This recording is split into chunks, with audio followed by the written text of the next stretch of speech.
네, 우리 하나님 말씀 보겠습니다. 마가복음 5장 1절부터 20절 말씀까지입니다. 마가복음 5장 1절부터 20절 말씀까지 서로 한 절씩 교독을 하도록 하겠습니다. 제가 1절 읽습니다. 마가복음 5장 1절 제가 읽겠습니다. 예수께서 바다 건너편 거라사인의 지방에 이르러 배에서 나오심에 곧 더러운 귀신 들린 사람이 무덤 사이에서 나와 예수를 만나니라.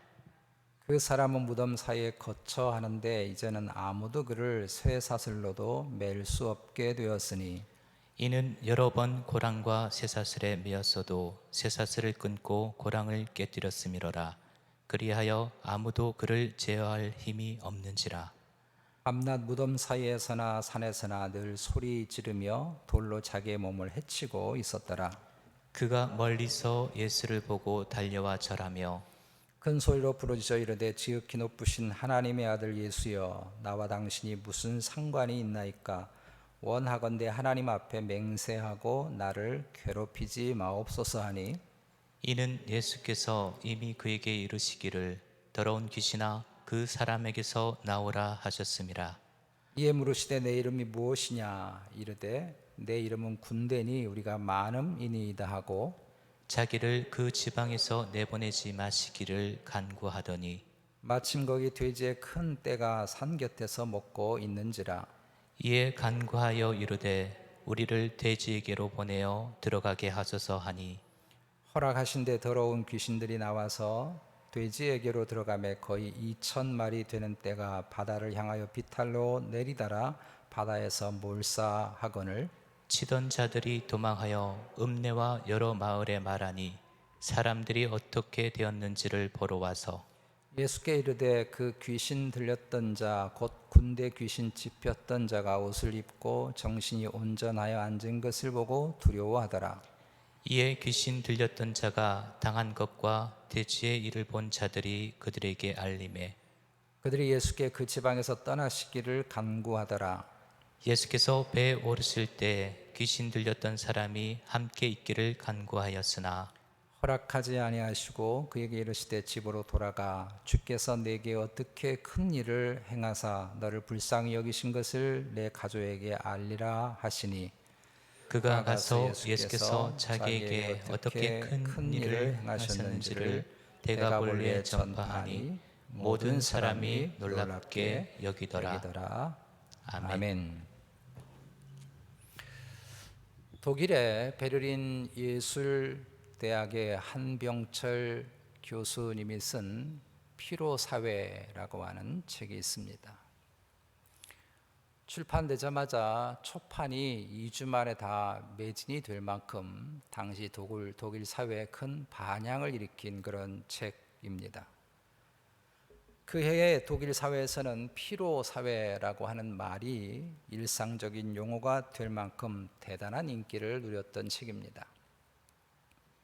이 책에서 한병철 교수는 지금 우리가 살아가고 있는 이 세상을 이래서는 안 돼, 저래서는 안 돼라는 규율에 따라서 억압하던 그런 세상에서 이건 과거고 난 무엇이든지 할 수 있어 라는 긍정성이 강조되는 성과 중심의 세상이다, 이렇게 이 시대를 진단했습니다. 그래서 이 시대는 스스로 판단하고 하고 싶은 것을 얼마든지 할 수 있다라고 하는 그런 세계관이 사람들을 지배하고 있다는 것입니다.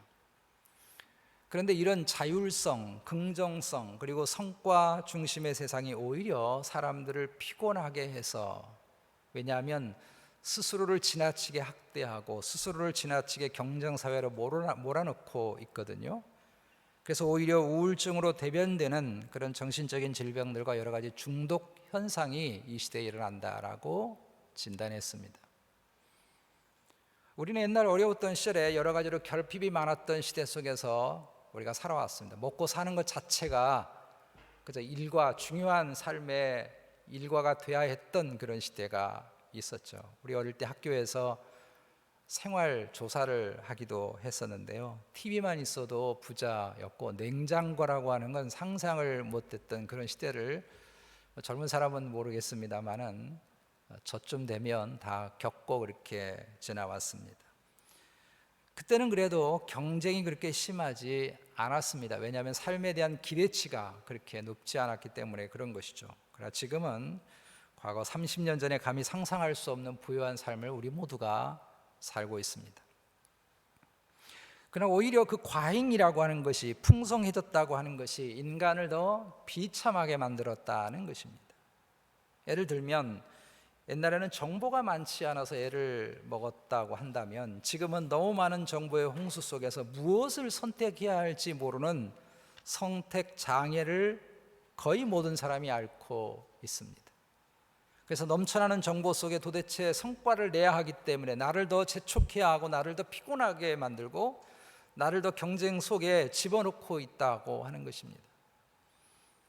선교지에 오래 살던 선교사가 다시 미국 본국으로 돌아와서 어려운 것 중에 하나가 식당에 가서 샐러드를 선택하는 것이다, 그런 이야기가 있습니다.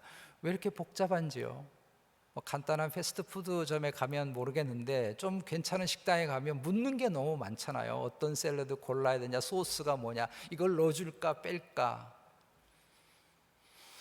그래서 피로사회라고 하는 책에서 지적하기를 이런 지나친 과잉 활동과 자극이 오히려 사람들을 더욱 병들게 만들고 그 대표적인 것 중에 하나가 중독이라고 하는 것입니다. 중독이라고 하는 것은 우리의 정신과 삶이 어떤 것에 매이는 것이죠. 지나치게 의존하는 것입니다. 이거 없으면 내가 살 수 없을 것 같다는 생각이 드는 것이죠. 알코올, 도박, 게임, 약물, 이런 것들이 대표적인 중독 현상들입니다. 이뿐만 아니라 우리는 지금 스마트폰, 아이폰이라고 하는 것에 매여 살죠. 다 여러분 젊은 사람이고 나이 든 사람이고요, 다 거의 코박고 살아요. 심지어 식당에서 가족들이 식사를 하러 왔는데도 불구하고 대화할 시간이 없습니다. 대화를 카톡으로 해요, 앉아서. 그런 시대 속에 우리가 살아가고 있습니다. 저도 역시 그런 시대의 영향을 받고 살고 있다고 하는 것을 제가 좀 생각해 봤는데, 전에 제가 스마트폰이 완전 목통이 된 적이 있었습니다. 백업 프로그램을 제가 해놓지 않아서 거기 있는 모든 데이터를 다 잃어버렸어요. 한 3일 동안 정신이 없는 것입니다. 내가 이걸 살고 있는가 싶은 생각이 드는 것입니다. 그 순간에 이거 없던 시절에 제가 살았거든요. 그때는 내가 어떻게 살았지 싶은 거예요.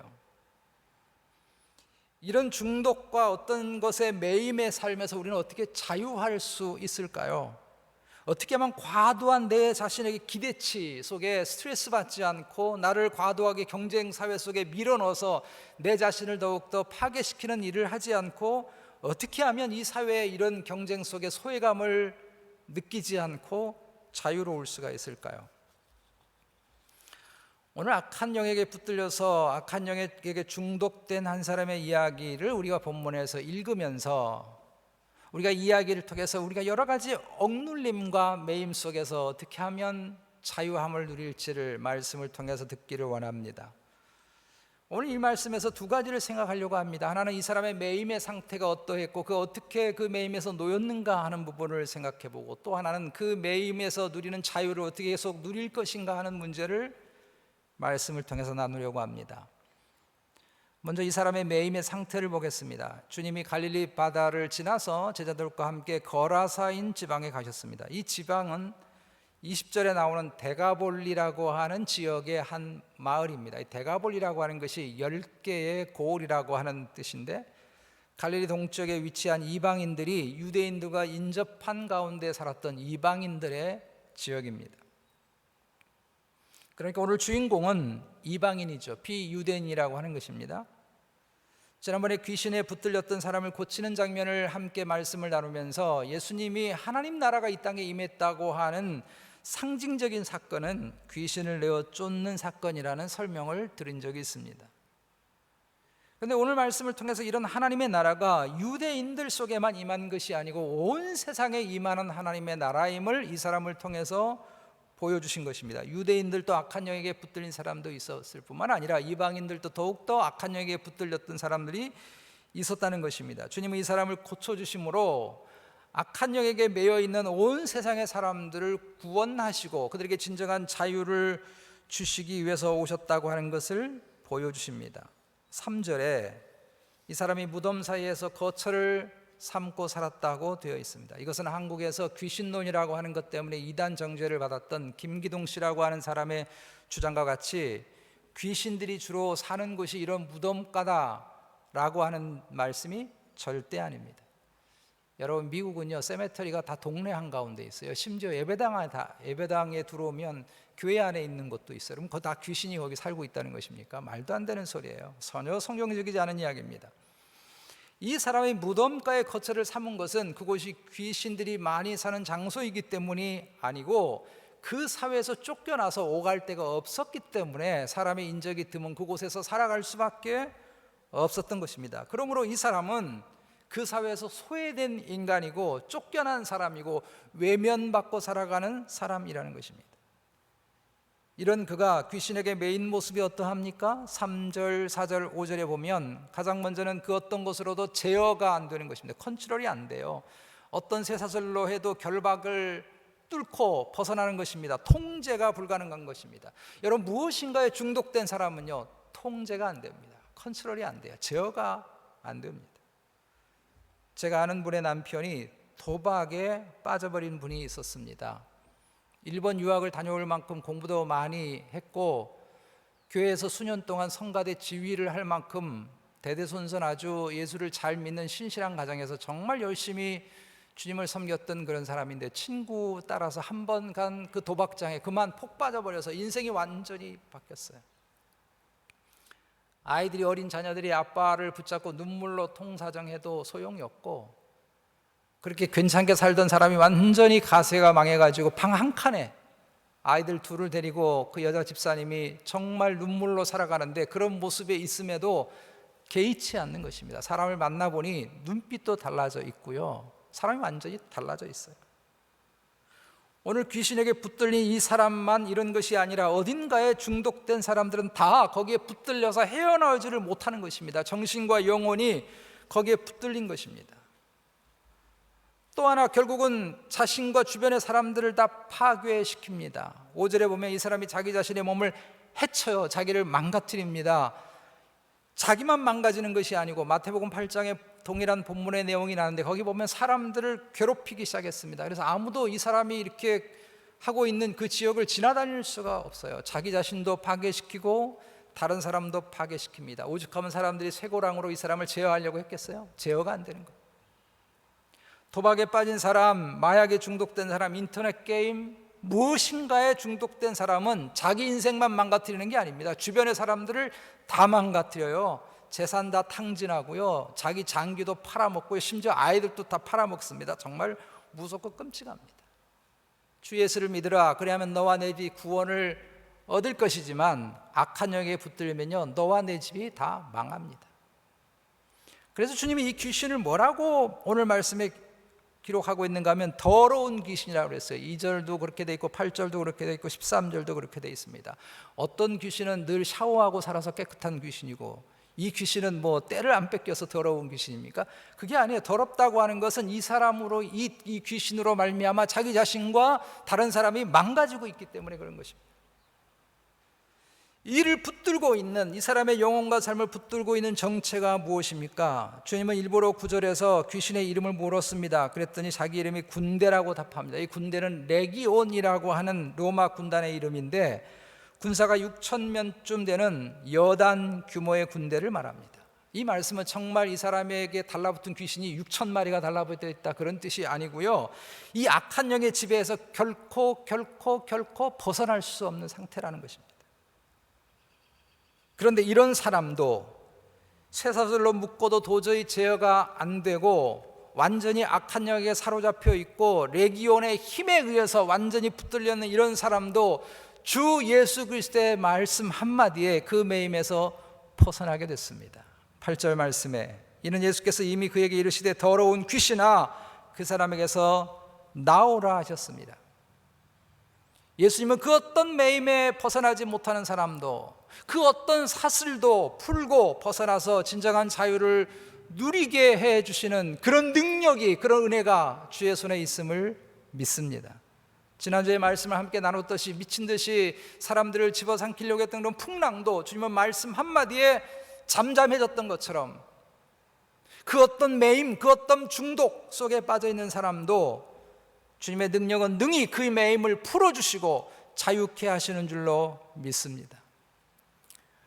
수십 년간 정신과 의사로 수많은 중독 환자를 치료한 일이 있었던 제럴드 메이라고 하는 박사님이 쓴 중독과 은혜라고 하는 책이 있습니다.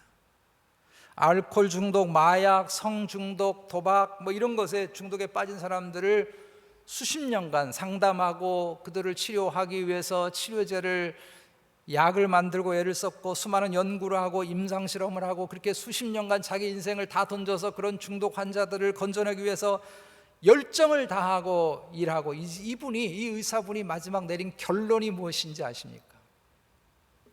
그것은 은혜입니다. 은혜. 그래서 책 제목이 중독과 은혜.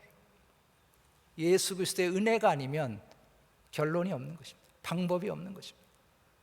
사람의 힘으로는 안 되는 것입니다. 약의 힘으로도 안 되는 것입니다. 오직 주의 은혜만이 그 악한 영역에서, 억압과 중독에서 벗어나게 하고 우리를 묶고 있는 수많은 이 경쟁 시대의 이 치열한 사회 속에서 우리를 자유롭게 하는 능력이 오직 주의 은혜뿐인 줄로 믿습니다. 주님만이 우리의 유일한 소망이고 주의 능력만이 우리의 유일한 소망이십니다. 지금도 악한 영은 여러 가지 방식으로 사람들의 영혼을 붙들고 있습니다. 오늘 말씀은 극단적인 예 중에 하나지만 실은 악한 영은 고린도 후서 11장에 바울이 전한 것처럼 자신을 의의 일꾼으로 가장하고 천사처럼 자신의 광명한 천사의 모습으로 가장해서 사람들의 영혼을 속이고 사로잡고 제어하고 있습니다. 이런 악한 영의 매임에서 벗어나서 하나님 안에서 진정한 자유를 누리게 되는 길은 오직 주 예수 그리스도의 십자가의 은혜뿐인 줄로 믿습니다. 조금 이따 봉헌 시간에 우리가 함께 부를 찬송인데, 죄에서 자유를 얻게 하는 능력, 시험을 이기는 능력, 육신의 정욕을 이기는 능력, 나를 사로잡고 있는 악한 영의 모든 지배 속에서 이기는 능력은 오직 주님의 십자가의 보혈의 능력인 줄로 믿습니다. 에베소서 2장 2절 3절에 그때의 너희는 그 가운데서 행하여 이 세상 풍조를 따르고 공중의 권세 잡은 자를 따랐으니 곧 지금 불순종의 아들들 가운데 역사하는 영이라. 악한 영이죠. 저는 우리도 다 그 가운데 우리 육체의 욕심을 따라 지내며 육체와 마음에 원하는 것을 하여 다른 이들과 같이 본질상 진노의 자녀이더니, 우리가 예수 믿기 전에는요, 예수님을 만나기 전에는 본질상 하나님의 심판과 진노 아래 있었다는 것입니다. 마침 본문에 나오는 이 주인공처럼 악한 영의 쇠사슬에 붙들려서 그 어떤 것도 제어할 수 없는 것처럼 인간의 육신의 정욕에 이끌리는 대로, 나의 교만과 아집에 이끌리는 대로, 세상을 향한 욕심에 이끌리는 대로 우리가 그렇게 끌려갔던 인생이었다는 것입니다. 그러나 에베소서 2장 4절 5절 6절의 말씀과 같이 긍휼이 풍성하신 하나님이 우리를 사랑하사 그 큰 사랑으로 인해서 허물로 죽은 우리를 그리스도와 함께 살리셨고 또 함께 일으키사 그리스도 예수 안에서 함께 하늘에 앉혀주신 줄로 믿습니다. 그런 점에서 오늘 세례를 받는 우리 자매님은 자신의 인생에서 가장 소중하고 값지고 귀한 날이 오늘인 줄로 믿습니다. 결혼한 날이 이렇게 귀한 게 아니고요, 그것보다 훨씬 더 값진 날이 오늘입니다. 지난날 자신도 모르게 악한 영의 지배 아래 놓였는데, 이 매임에서 결코 인간의 힘으로 벗어날 수 없는데 주 예수 그리스도의 은혜로, 십자가의 능력으로 악한 영의 사슬에서 벗어나서 하나님의 자녀가 되어 하나님에게 붙들리고 예수 그리스도에게 붙들려서 진정한 자유를 이 땅에서 누리는 삶을 이제 출발하게 되었으니 이거 이상 소중하고 중요한 날이 여러분 어디 있겠습니까? 오직 주님의 은혜만이 우리를 죄악의 매임에서, 세상의 욕심의 매임에서, 인간관계의 매임에서, 지난날 아팠고 상처 입었던 그런 수많은 상처의 매임 속에서 우리를 건져내어 진정한 자유와 해방을 주시는 줄로 믿습니다. 이런 주의 은혜와 능력이 여러분을 지배하고 여러분의 삶을 지배하게 되시기를 주의 이름으로 축복합니다. 두 번째로 이 매임에서 놓인 자유를 어떻게 계속 누릴 수 있을까요? 귀신에게서 벗어난 이 사람이 주님과 함께 하기를 원했습니다. 이때 주님이 주신 말씀이 19절입니다. 허락하지 아니하시고 그에게 이르시되 집으로 돌아가 주께서 내게 어떻게 큰 일을 행하사 너를 불쌍히 여기신 것을 내 가족에게 알리라. 사실 이 말씀은 지금까지 우리가 마가복음 말씀을 묵상했듯이 전에 귀신을 쫓아내 주신다든지 병을 고치셨을 때 했던 부탁과 완전 다릅니다. 전에는 주님이 말하지 말라고 그랬잖아요. 이런 얘기 절대 하지 말라. 그런데 이번에는 처음으로 주님이 이 사람에게 되어진 일을 전파하라, 여기저기 소문내고 다녀라 이렇게 말씀했습니다. 그 이유는 지난번은 전부 다 유대인들이기 때문에 그래요. 그리고 지금은 이방인이기 때문에 그렇습니다. 유대인들은 이미 자기 자신이 그린 그리스도에 대한 그림이 있어요. 여러분 그림을 그려보신 분은 아시겠습니다만 이미 그려진 것에 덧칠을 하는 건요 정말 힘든 일이에요. 새로운 그림을 만들어낼 수 없잖아요. 다 지워야 되잖아요. 근데 이방인은 백지입니다. 백지. 하나님에 대해서, 예수님에 대해서 아무것도 없어요. 그래서 주님이 이 백지 위에 바르게 예수 그리스도에 대해서 지식을 세울 수 있기 때문에 그렇게 전하라고 말씀하신 것입니다. 이것은 이미 예수 그리스도로 말미암아 누린 자유를 어떻게 더 풍성하게 누릴 수 있는가를 가르쳐 주신 것입니다. 그것은 주님을 위한 새로운 은혜의 역사를 열심히 살아가는 것이, 새로운 중독에 빠지는 것이 지난날의 매임과 중독에서 벗어나는 길임을 말씀하신 것입니다. 사람들이 중독에서 잘 헤어나오지 못하는 이유는 계속돼야 할 리커버리가 안 되기 때문에 그런 것입니다. 그래서 자꾸 과거로 회귀하는 거예요.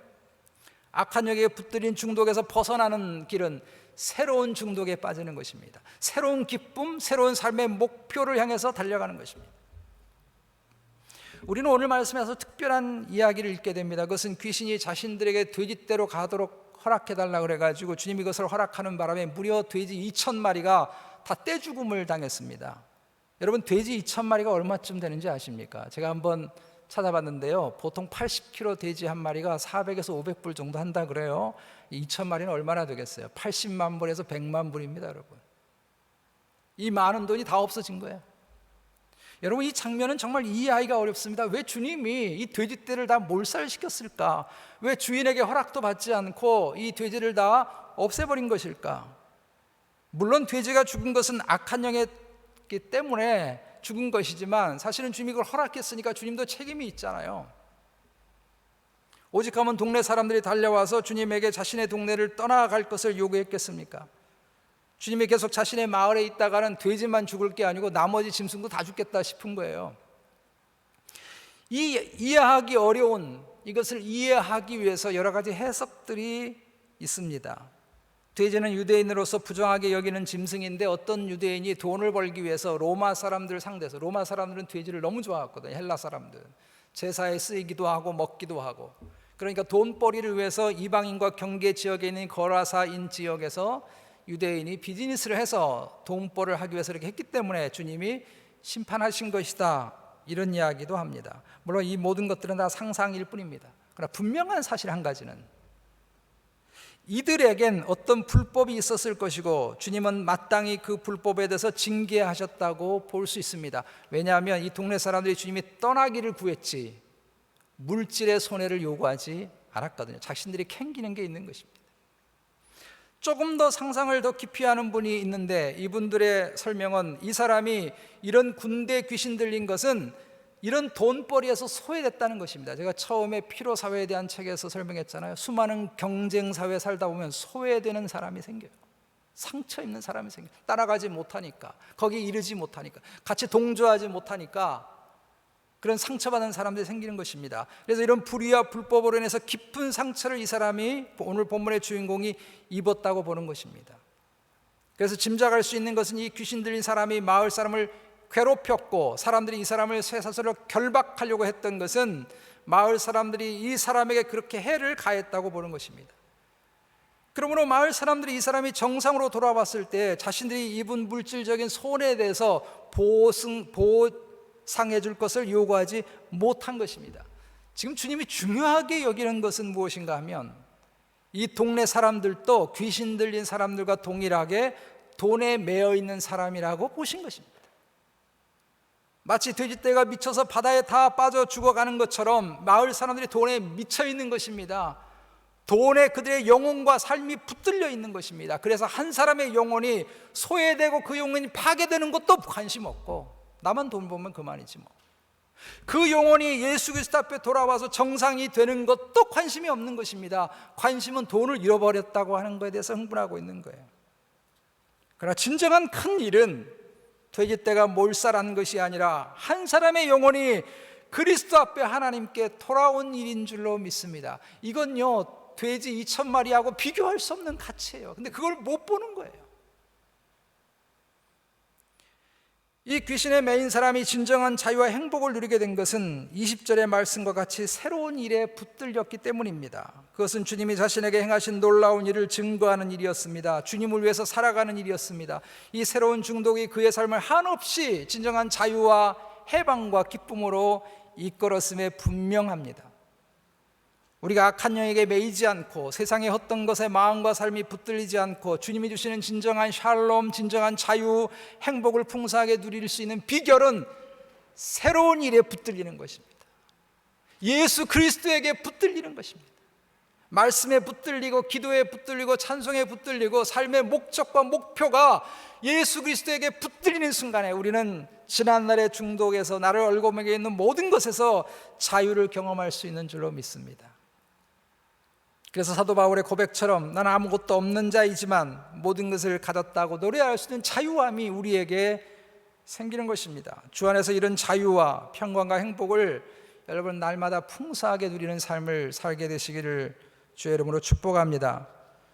말씀의 결론을 맺으면서 중독과 은혜라고 하는 책의 이야기가 나와 있는 이야기 중에 하나를 소개해 드리겠습니다. 셀리라고 하는 여성은 여름 코감기에 걸렸습니다. 콧물이 나고 코가 막히고 눈물이 자꾸 나오는 것입니다. 다른 때였다면 그냥 참고 지나갔을 터인데 이제 며칠 뒤에 가족들과 오랫동안 계획했던 여름 휴가를 떠나기로 했거든요. 이렇게 했다가는 여름 휴가를 못 가게 생겼잖아요. 그래서 어쩔 수 없이 여름 휴가 계획 때문에 병원을 찾게 됐습니다.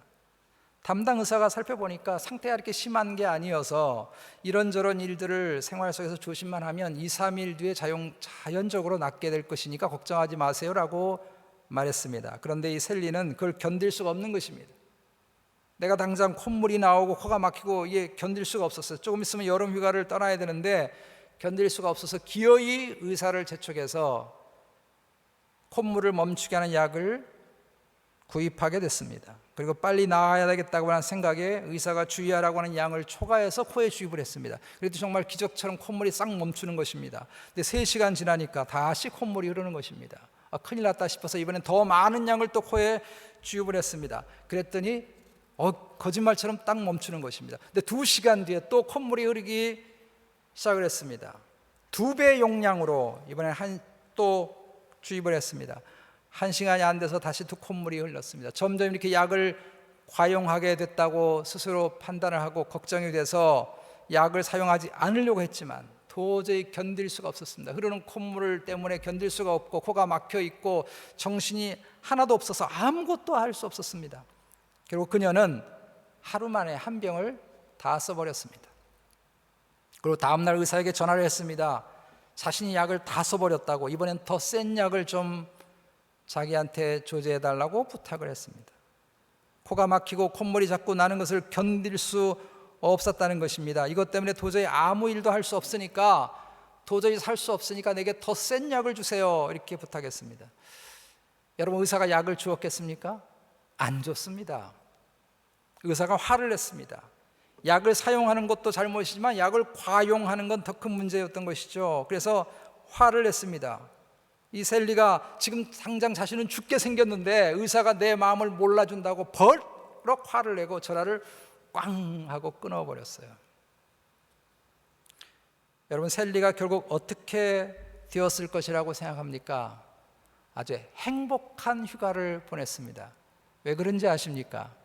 의사한테 화를 내고 전화를 끊고 나서 휴가 준비에 너무 바쁜 것입니다. 콧물이 나고 코가 막히고 정신이 아득해도 이걸 준비할 일이 너무너무 많은 것입니다. 거기에 신경을 쓰느라고 어떻게 시간이 흘렀는지 모르고 휴가를 가서 어떻게 정신없이 보냈는지 모르고 이틀이 지나서야 셀리는 놀라운 사실을 알게 됐습니다. 자신도 모르게 콧물이 먹고 코막힘도 멈추었고 더욱 놀라운 것은 이틀 동안 자신이 한 번도 코에 대해서 생각한 적이 없었다는 것입니다. 오늘 귀신 들린 사람은 새로운 중독에 빠졌습니다. 그것은 예수의 중독입니다. 주님은 그에게 새로운 삶의 비전을 주신 것입니다. 그것은 이방 땅에서 예수 그리스도를 증거하라고 하신 비전을 주셨습니다. 그가 사는 주변의 데가볼리 10개 지역을 다니면서 자기에게 일어난 예수 그리스도의 놀라운 사건을 증거하느라고 그런 새로운 기쁨, 새로운 샬롬, 새로운 자유함을 만끽했습니다. 에베소서 5장 18절에서 술 취하지 말라고 하시고는 바로 이어서 성령 충만을 받으라고 권고하는 말씀이 있습니다. 이 앞뒤가 맞지 않습니다. 술 취하지 말라는 것과 성령 충만하라고 하는 것이 도무지 어울리지 않습니다. 그런데 이 말씀 아주 중요한 것을 가르쳐 주는데 술에 매이지 않고 벗어나는 방법이 무엇인가를 가르쳐 줍니다. 그것은 성령에 충만한 것입니다. 성령에게 붙들리는 것입니다. 예수님에게 붙들리는 것입니다.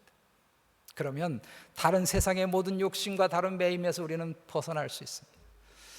여러분은 무엇에 지배를 받고 사십니까? 무엇이 여러분의 마음과 삶을 묶고 있습니까? 무엇에서 여러분 벗어나지 못하고 있습니까? 예수님으로 충만해 주시기를 축복합니다.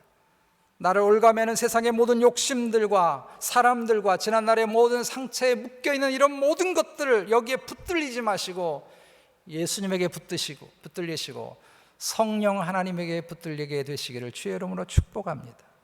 그래서 나를 얽어매고 있는 그 모든 어둠이 나를 지배하는 것이 아니라 주의 말씀이 나를 지배하고 주의 성령이 나를 온전히 붙들어서 예수 그리스도 안에서 진정한 자유와 샬롬과 행복을 풍성하게 누리는 삶을 살게 되시기를 주의 이름으로 축복합니다. 이 시간에 세례식을 하도록 하겠습니다. 우리 정의원 자매님 앞에 나와서 앉으시고요. 지난번에 한번 말씀드렸듯이 그동안 책도 2권 읽고 또 신약 성경도 읽고 그리고 저하고 줌으로 3번 공부도 했고 오늘 우리 김태웅 목사님 통해서 세례 문답도 그렇게 했습니다. 그동안 이날을 위해서 잘 준비하고 또 감사